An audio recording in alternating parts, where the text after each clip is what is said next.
We are filing a case for disorderly conduct of Senator Risa Hontiveros with the Committee on Ethics. Yeah, it's in Article 6, Section 16, Paragraph 3. Yun po ang ating basehan dito sa aming ethics complaint against Senator Risa Hontiveros. So, as explained by former Congressman Chinto Paras, kaming tatlo ang complainants dito. Each house may determine the rules of the rules of its procedures, punish its members from disorderly behavior, and with the concurrence of 2/3 of all members, suspend or expel a member.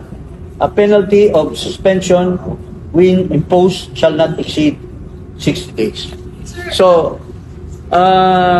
siguro kayong mga media na narinig nyo na yung statement nung si alias Rene.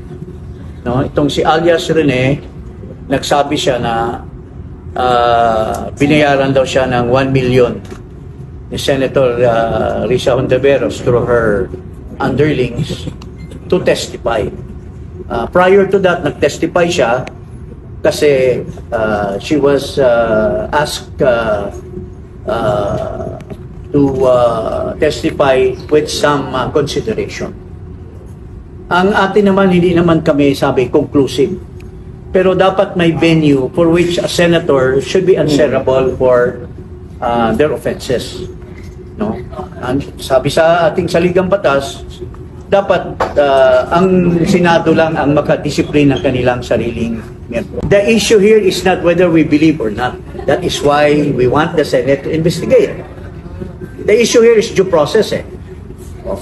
The issue here is accountability. Now, kung tatahimik na lang, hindi ipatawag ng Senado yung mga possible witnesses that points to her alleged offenses, walang accountability ang isang senador. Hindi lang ang Vice President, hindi lang ang President ang accountable, pati members of Congress, lalo na dito sa flood control, they are also accountable.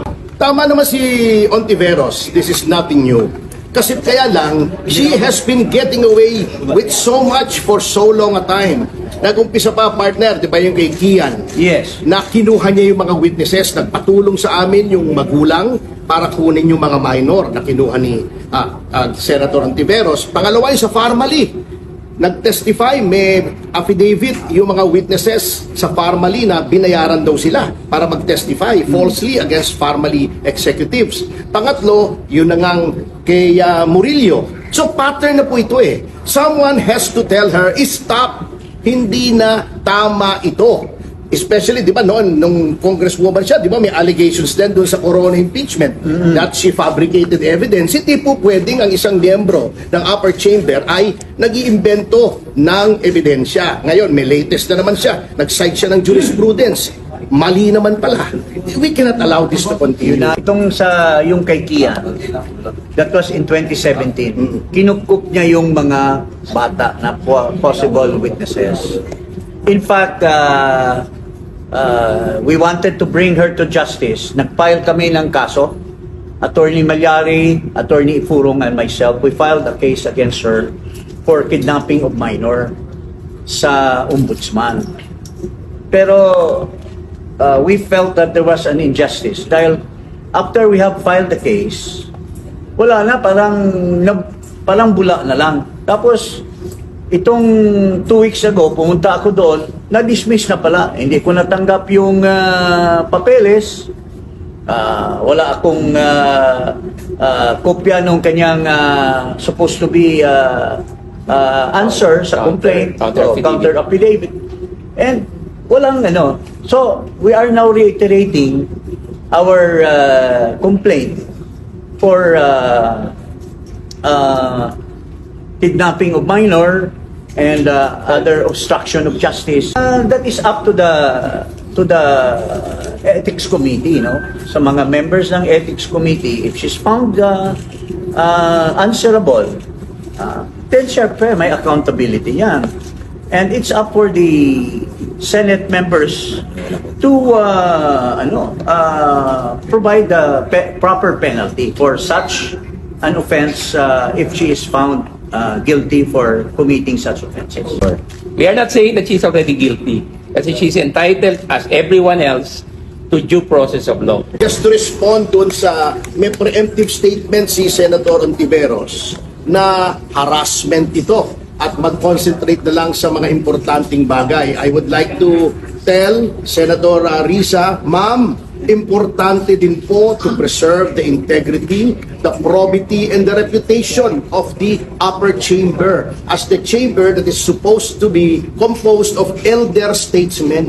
Hindi po pwede yung upper chamber ay may mga tao na nagbabayad, nagtatamper, nag-iimpluwensya at nangingidnap po ng mga testigo. Importante din po to. This is equally important as the inquiries that you are undertaking right now. So, huwag niyo po sabihin harassment po ito. Tugunan niyo na lang sapagkat may pruweba po kami. At saka, hustisya po ang Yes. importante. Kasi, kung nagdadala ka ng testigo, if you bring a witness na tampered or false yung testimony, tapos may iniimbestigahan kayo na tao, at you are alleging that this person has committed an offense, tapos yung testigo pala ay paltos or palso, kawawa naman yung hinahabla nyo or ini-inquire nyo or iniimbestigahan nyo na he will be or she will be found guilty because of a false witness. So, dapat lang na ang batas ay Fair. yung rule of law should prevail.